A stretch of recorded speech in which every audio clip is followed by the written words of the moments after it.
Depuis quelques jours, je lis des articles sur l'inversement des pôles magnétiques de la Terre, l'augmentation du taux vibratoire de la Terre et puis les tempêtes solaires qui sont présentes de plus en plus nombreuses. J'ai récolté quelques informations, je vous les partage et puis aussi les prises de conscience qui vont avec. Et je vous partage tout ça dans ce cadre idyllique là autour de moi, au cœur même de la Terre. Alors, tu as sûrement entendu parler des tempêtes solaires, des tremblements de terre, de l'inversement des pôles magnétiques. C'est des sujets qui reviennent très fréquemment. On trouve d'ailleurs souvent des films là-dessus. Donc j'ai voulu en savoir un peu plus, notamment sur cette histoire de pôles magnétiques. Pour l'explication un peu technique, il faut savoir que le champ magnétique de la Terre, c'est ce qui protège la vie sur notre planète. C'est comme un bouclier invisible qui agit contre les radiations dangereuses et l'activité géomagnétique qui a lieu dans l'univers tout autour de nous. Ce champ magnétique, il trouve son origine dans le noyau externe de la Terre. Il est composé de fer liquide à environ 3000 km de profondeur. Le champ magnétique n'est pas stable. C'est comme l'inversion des pôles magnétiques qui a lieu environ tous les 250 000 ans. Seulement, a priori, la dernière inversion aurait eu lieu il y a 780 000 ans. Donc rassure-toi, l'inversion ne se fait pas en 2 jours, comme le sujet a été traité de manière très catastrophique dans le film Survivre qui est sorti en juin. L'inversion des pôles magnétiques a déjà commencé et le champ magnétique de la Terre s'affaiblit. Aujourd'hui, on est capable d'affirmer que le pôle magnétique nord de la Terre se décale d'environ 50 km par an du Canada vers la Sibérie. Et l'impact principal qui a lieu sur des milliers d'années va se situer au niveau du climat, de la technologie et des systèmes de télécommunication, GPS, satellites, etc.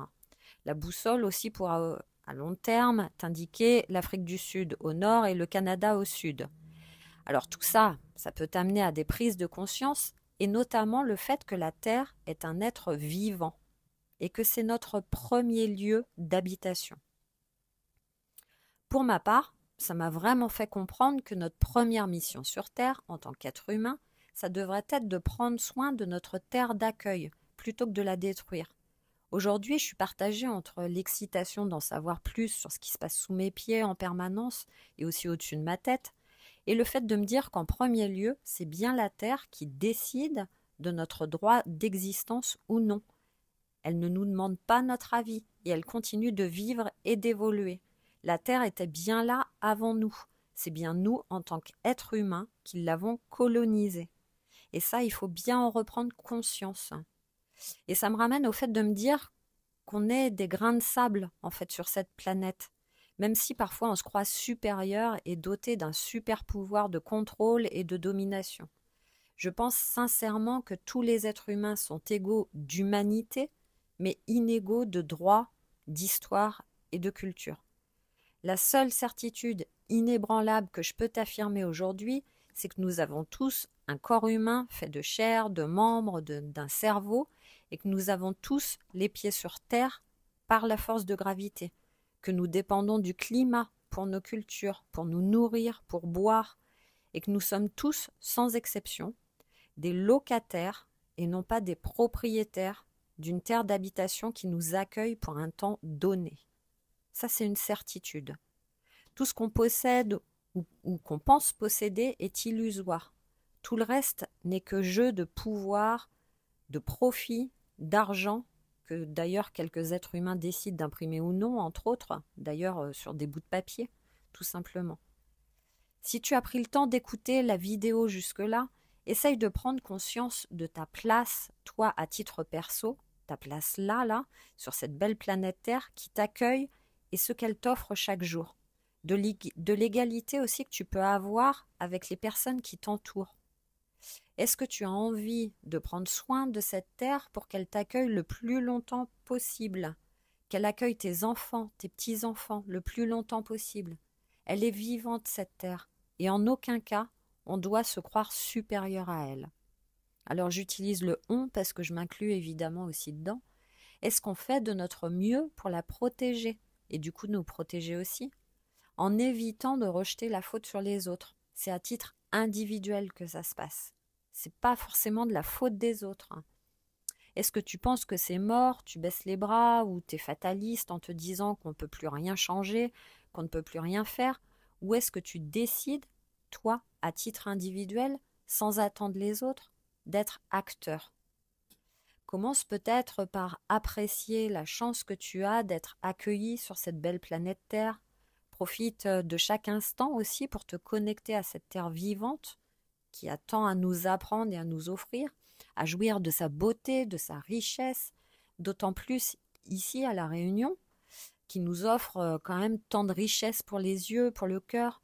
On oublie ça en fait au fur et à mesure, tellement qu'on est pris par les sollicitations extérieures, par toutes ces illusions matérielles notamment qu'on se crée. On en oublie la simplicité.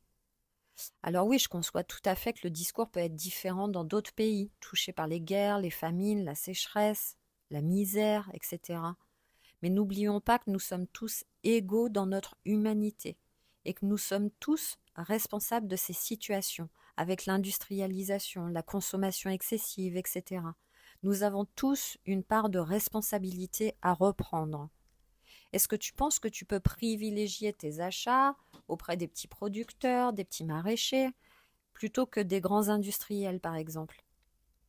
Est-ce que tu penses que tu peux économiser l'eau que tu consommes, l'électricité? Faire attention à jeter tes déchets dans la poubelle plutôt que par terre ou dans la nature. Comme si d'ailleurs tu mettais tes déchets par terre chez toi plutôt que dans une poubelle. Ça me paraît inconcevable. Alors pourquoi les mettre dans la nature?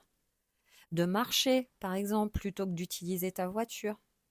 Et puis si tu en as l'opportunité, essaye de cultiver ta terre chez toi en plantant des graines dans ton jardin, de retrouver ce goût et ce sens de la vie, de cultiver cette terre fertile pour te nourrir.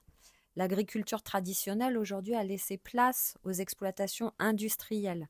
En peu de temps, on a perdu les traditions, la beauté, le sens du travail de la terre. Et je pense vraiment, au fond du cœur, que c'est à chacun de nous, par une prise de conscience et surtout une prise de décision, de redonner vie à cette terre, de la soutenir dans son évolution plutôt que de la détruire. Merci à toi de m'avoir écouté, d'avoir pris ce temps pour m'écouter jusqu'au bout sur ce sujet qui me tient tant à cœur, avec beaucoup d'amour.